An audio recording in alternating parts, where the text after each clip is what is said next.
Join ForumIAS Academy, trusted by hundreds of toppers, including IAS Rank 1 𝐂𝐡𝐚𝐧𝐧𝐞𝐥 Sharma.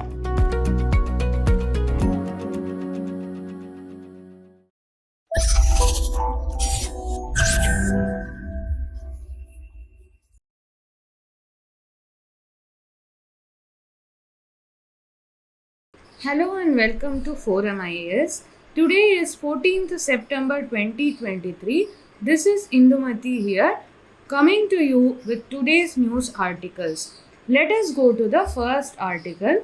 It is about biofuel sustainability. Why this is in news? Because in the recent G20, the Global Biofuels Alliance was formed. Let me write it down here. Global Biofuels Alliance was formed.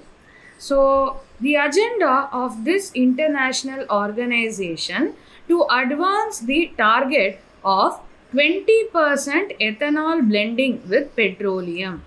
So, this is the agenda of Global Biofuels Alliance. And many countries including US, Canada, UAE are all participants of this Global Biofuels Alliance. In this context, this particular opinion piece talks about biofuel sustainability.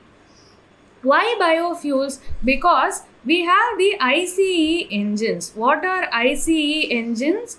Internal combustion engines. That is the engines that are used in any petroleum based car or bike. They are called as internal combustion engines.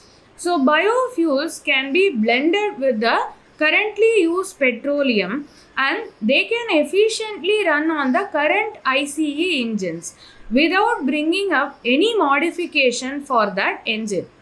Up to 20% at least, no significant modification is required in the engine design. That is the reason biofuels are promoted, because it is creating a win-win situation wherein the biofuels are cost effective and you need not spend a lot for adapting biofuels into the current regime. But what are all the challenges? Currently in India, when we say we are using biofuel, it is synonymous to the first generation ethanol. Why it is called as first generation ethanol? It is produced from food crops. Second generation ethanol is produced from food waste. So India has a 20% ethanol blending target, which is called as E20, and India aims to achieve this target by 2025 to 26. And this target will be mostly met with the help of first generation ethanol rather than second generation ethanol. Typically, this first generation ethanol is produced from sugarcane and food grains. Why? Because India is a surplus production stage.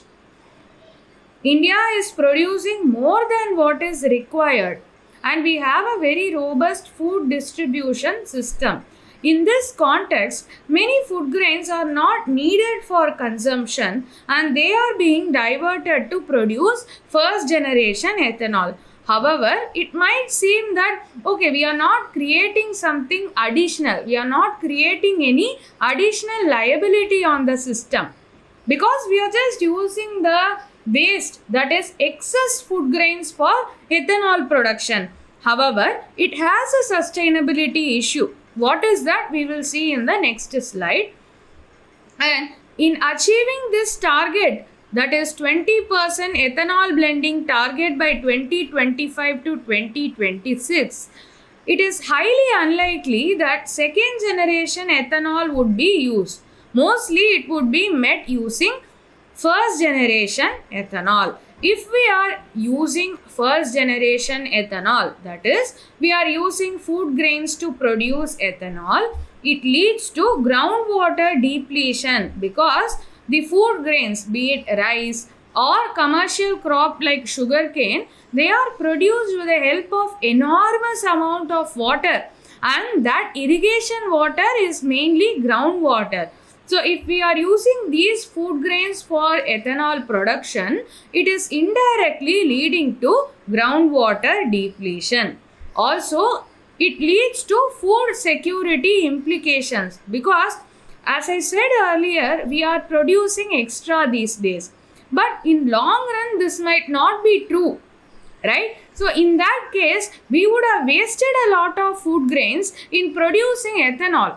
We would have used lot of food grains for non-food purposes. And this puts a question on sustainability of first generation ethanol. So what the author of this article is saying that, she is saying the surplus food, it cannot be a sustainable feedstock for biofuel. What is sustainable feedstock? What is a feedstock?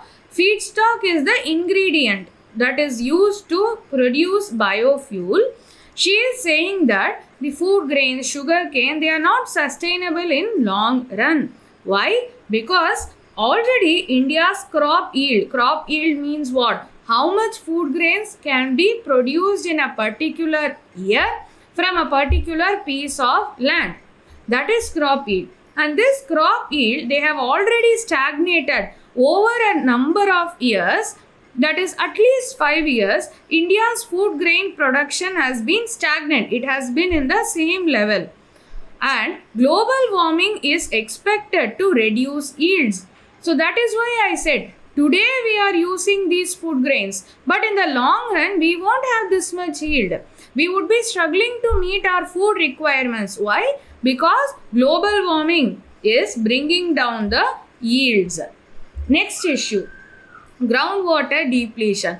Already groundwater depletion is happening, but it would triple during the period of 2040 to 81 compared to the current rate. Again, if we are using groundwater for irrigating the food crops and then using those food crops to produce ethanol, then it leads to massive amount of groundwater depletion, which is not at all sustainable in the long run.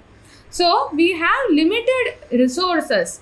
We should be very much cognizant of their depletion, and we should shape our ethanol production accordingly. We should mostly go for second generation ethanol. Also, increasing GHG emissions from this sector, which is the agri sector, because when we see agriculture, when the crops are grown, they inevitably lead to methane production. How? Let me just give you an example.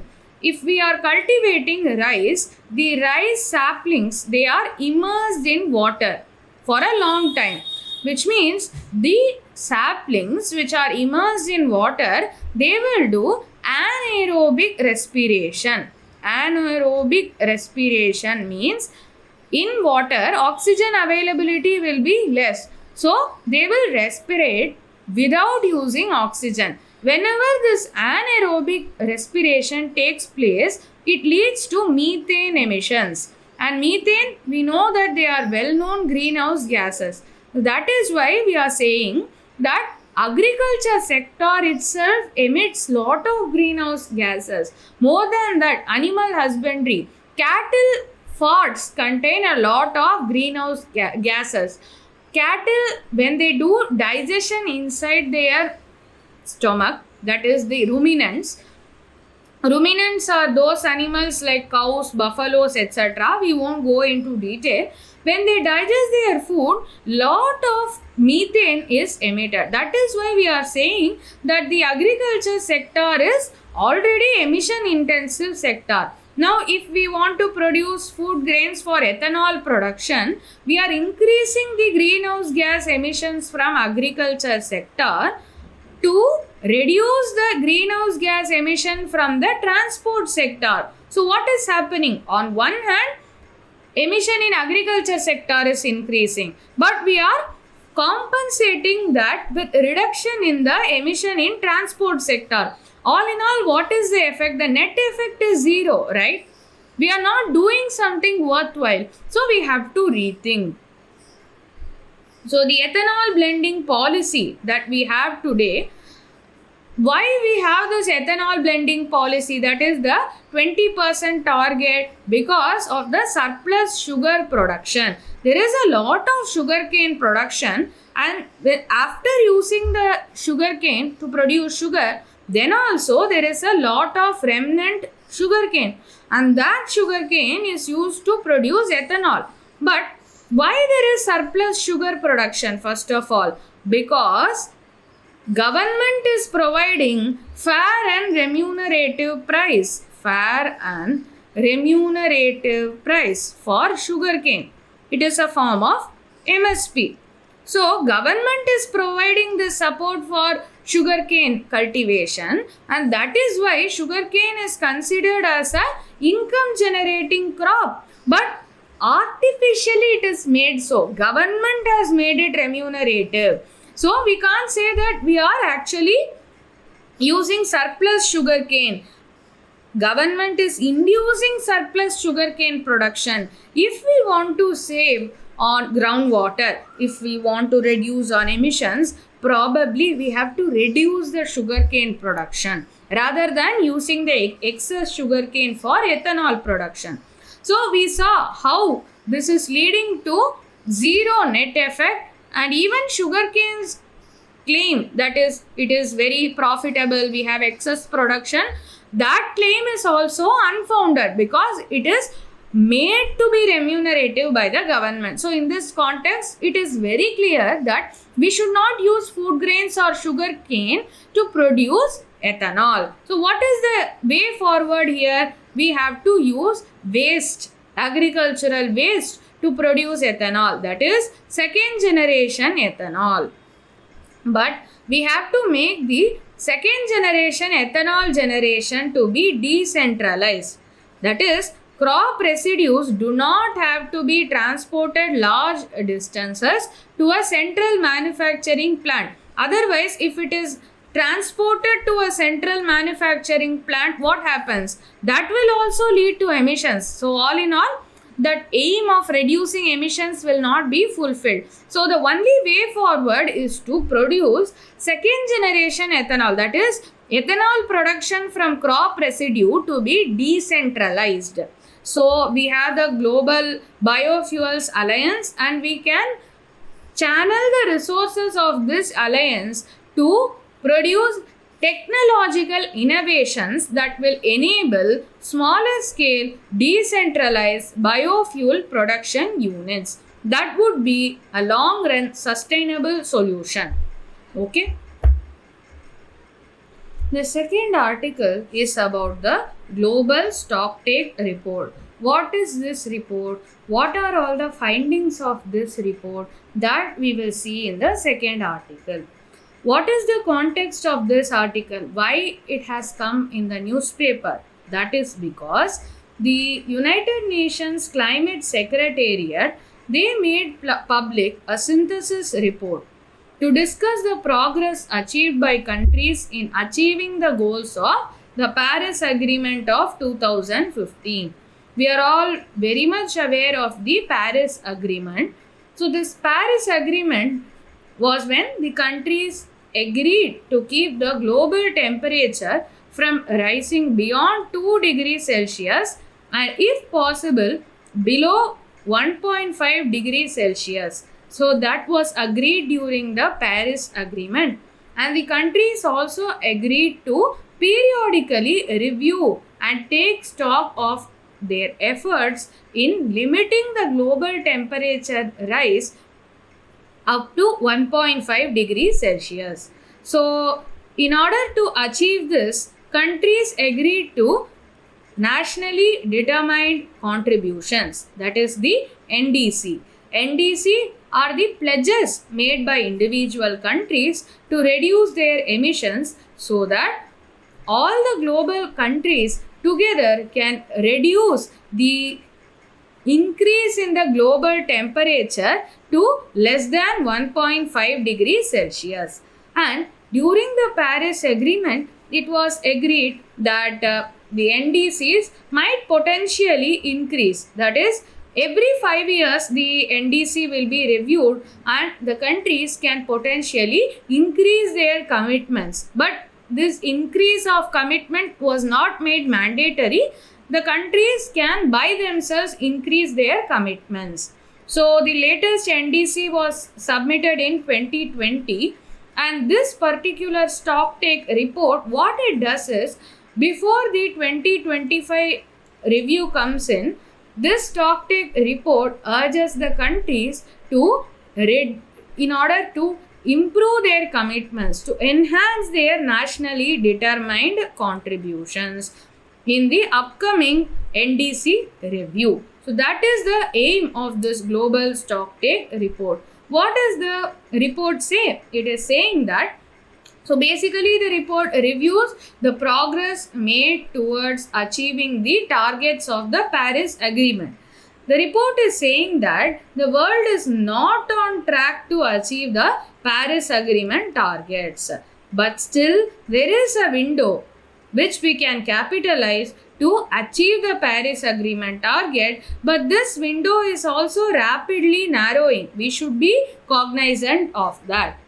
And what are all the key findings of the report? The report says that governments need to support the transition of their economies away from fossil fuel. Earlier we saw the Global Biofuels Alliance, right? That is one of the government support in order to transition from emission intensive fossil fuel like petroleum by reducing the amount of petroleum by blending of ethanol. That is one of the ways in which government supports the transition away from the fossil fuel.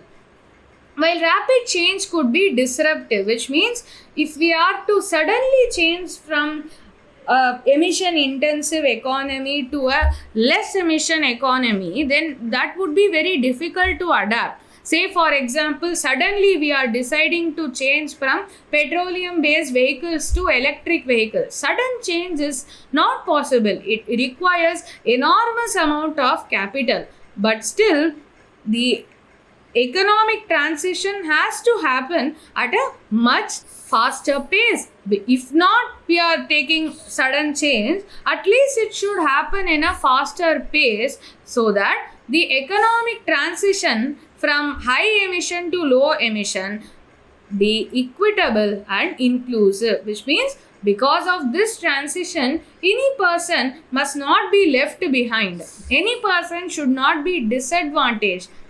Although immediate transition is not possible, at least we should speed up the pace in which we transition from higher emissions to low amount of emissions. So for that, what we need to do is, there are some measures like deforestation, land degradation, they have to be halted if we are to achieve net zero carbon dioxide emissions by 2050 globally. So these are some of the measures to be taken in order to achieve this lofty target. At present, whatever efforts we are taking in order to control climate change, they are very much fragmented, they are sector specific, and they are unequally distributed across regions, which means we are following a piecemeal approach. This kind of approach would not lead to something substantial in the long run, because they are small efforts. Overhauling of the entire outlook towards combating climate change is required. Only then this kind of lofty target can be achieved. And there should be support for adaptation. There should be funding arrangements for minimizing and addressing the loss and damage, because whatever adverse effect need to happen, it has already happened. Recently the Delhi floods happened. Recently the Uttarakhand and Himachal Pradesh floods and disasters happened. So these are all loss and damages which are occurring now because of the emissions that took place in the previous decades, right? So the loss and damage are still happening. For that also, for minimizing that, for recuperating from that also, we need money. Sufficient arrangements, sufficient funding should be made in order to recover and also to prevent, that is avert means prevent these kinds of loss and damages. So financial flows are also needed to achieve climate resilient development to meet urgent and increasing needs. The present situation highlights how urgent, because in the previous slide we saw that the window is rapidly narrowing. So we need urgent efforts, and we need those efforts to be very meaningful and very quick, and enormous amounts of government support and funding is required. And this was also recognized during the G20's New Delhi declaration, and it was called for funding for adaptation, mitigation, etc. in the New Delhi declaration also. The next article is about India taking the delivery of C-295 transport aircraft in Spain. So what is this about? This C-295 aircraft, it is coming from the Airbus company, and totally there are 56 such aircraft that are being procured by the Indian Air Force, and it will be replacing the Avro aircraft. So this particular C-295 will be a joint venture, because 16 aircrafts are only coming in flyaway condition from Spain, but rest of the 40 will be manufactured by Airbus jointly with Tata Advanced Systems Limited in India. So for this, final assembly line facility is being set up in Vadodara in Gujarat.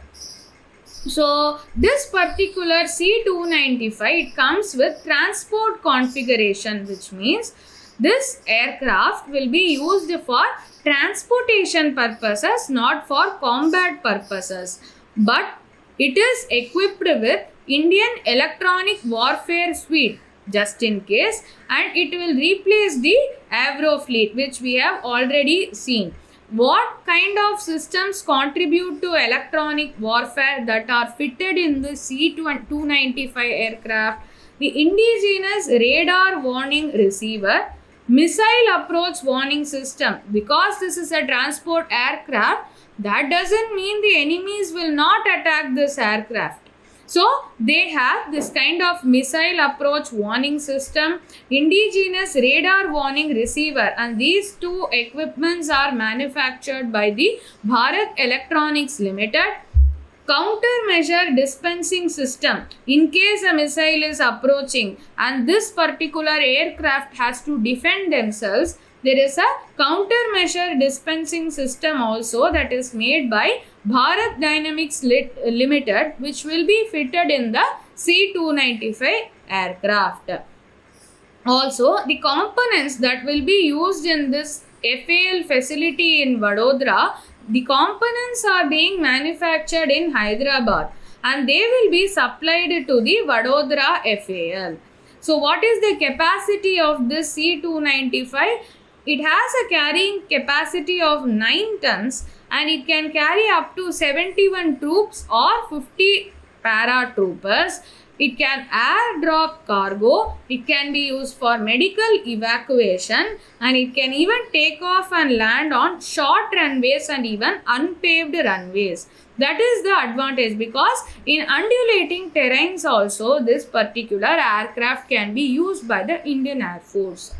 Okay. Moving on to the next article, it talks about India saying that the transfer of personal data will be under domestic laws of India only rather than the international law.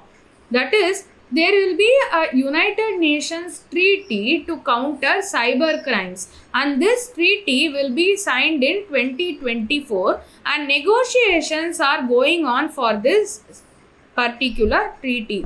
It is most probable that India will also sign this treaty, but the Union Ministry that is studying this particular draft treaty, they are saying that the transfer of personal data under this particular convention, it will be done according to the country's domestic laws rather than international laws. What is this domestic law? It is the Digital Personal Data Protection Act, which was enacted by the Parliament. So this Digital Personal Data Protection Act, it says that personal data is the data of a person. Simply speaking, it is the private data of you and me. It can be processed only in the interest of sovereignty and integrity of India, or security of the state, or for fulfilling any obligations under the law. As you can see, there are clear restrictions for processing the personal data. Why these restrictions are given? Because this particular personal data is very sensitive and it pertains to privacy of individuals and it should not be misused. That is why this Digital Personal Data Protection Act lays down specific circumstances under which personal data can be processed. So if a firm is disclosing the user identity to other firms, that is for processing, that is what happens is there is a firm A. Instead of going through the sentence, I'll explain this. Firm A is giving the personal data to firm B for processing. Firm B will do the processing. But the user has given the data only to firm A. They have not given it to firm B. So A, they should disclose the identity of firm B to the users so that the users have informed consent.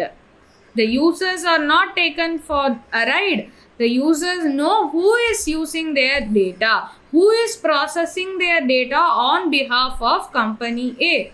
So that is a mandate in this Digital Personal Data Protection Act.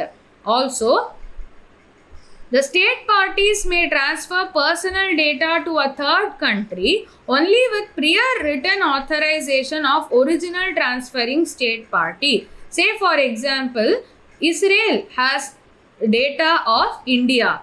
If Israel wants to disclose this particular data to US, then Israel has to take the proper written consent of India in order to disclose this data to US. So this sort of protections are made in this Digital Personal Data Protection Act, and whenever we share data, when it comes to this treaty to counter cyber crimes, that will be done according to our domestic law rather than the international law. The last article of the day is about European Union's Carbon Border Adjustment Mechanism, CBAM. Carbon Border Adjustment Mechanism. So this CBAM is being implemented by European Union from this year.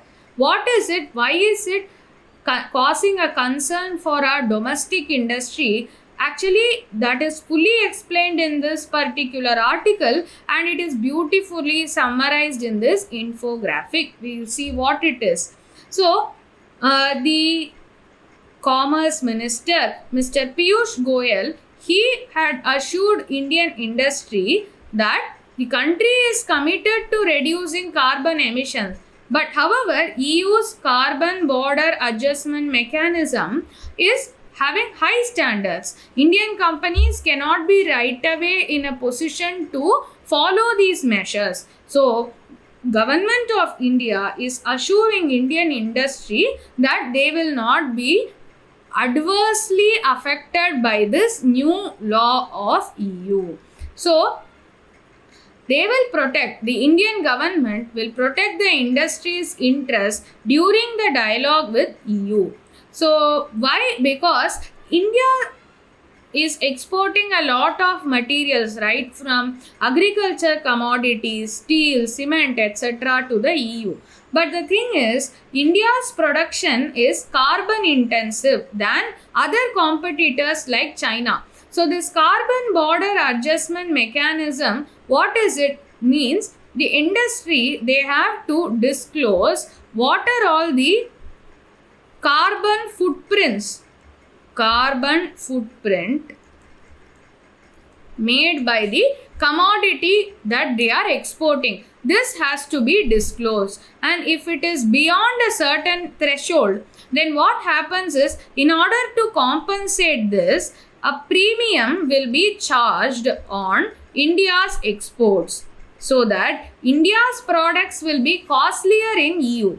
Then Indian products will lose their competitiveness and they will be replaced with other countries' products. So now you can see how these new laws, they are not benefiting Indian companies. However, Indian companies, they also have to reduce emissions, right? So there will be a proper happy medium that will be achieved, in which the industries will also be equipped to reduce emissions. At the same time, they will also be able to export to the European markets without getting adversely affected by this CBAM. This was assured by the Commerce Minister. That's it for today's articles. We will see some previous year questions. With reference to the Constitution of India, consider the following statements. No High Court shall have the jurisdiction to declare any central law to be constitutionally invalid. This is wrong. Why? Because India is having integrated judiciary. That is, the same law are interpreted by both the Supreme Court and High Court. This is unlike US, wherein only state laws are administered by the High Court and the federal laws are administered by the Supreme Court. Such a kind of system is not in India. We have a integrated judiciary, which means even the High Courts can interpret central laws. So this statement is wrong. An amendment to the Constitution cannot be called into question by the Supreme Court. This is also wrong, because if an amendment cannot be called into question by Supreme Court, it is in violation of the basic structure of judicial review. This goes against judicial review. Judiciary will review whether this amendment is not violating the basic structure. So, both of these statements are incorrect. The question is asking which is correct. So, answer is D, neither 1 nor 2. Next, purchasing power parity exchange rate are calculated by comparing the prices of same basket of goods and services in different countries. This is correct. So, if we have to compare US and India, we will see what is the cost of one pen. They will compare the cost of a basket of goods. It's not just pen. Number of goods are there, and they will calculate the purchasing power parity, whether $1 is able to purchase the same amount of goods in US as well as India. That is the meaning of purchasing power parity. In terms of PPP dollars, India is the 6th largest economy in the world. This is wrong. In terms of it, India is the 3rd largest economy. Here also they are asking which one is correct. A, 1 only is correct. Next question. Among the agricultural commodities imported by India, which one of the following accounts for the highest imports? Highest imports is vegetable oils, which are used for cooking purpose. Though oils have been the highest import bill apart from the crude oil. Okay. Because it is asking agricultural commodities. Alright. So that's it for today's discussion. Follow us on all the social media platforms. Thank you. All the best.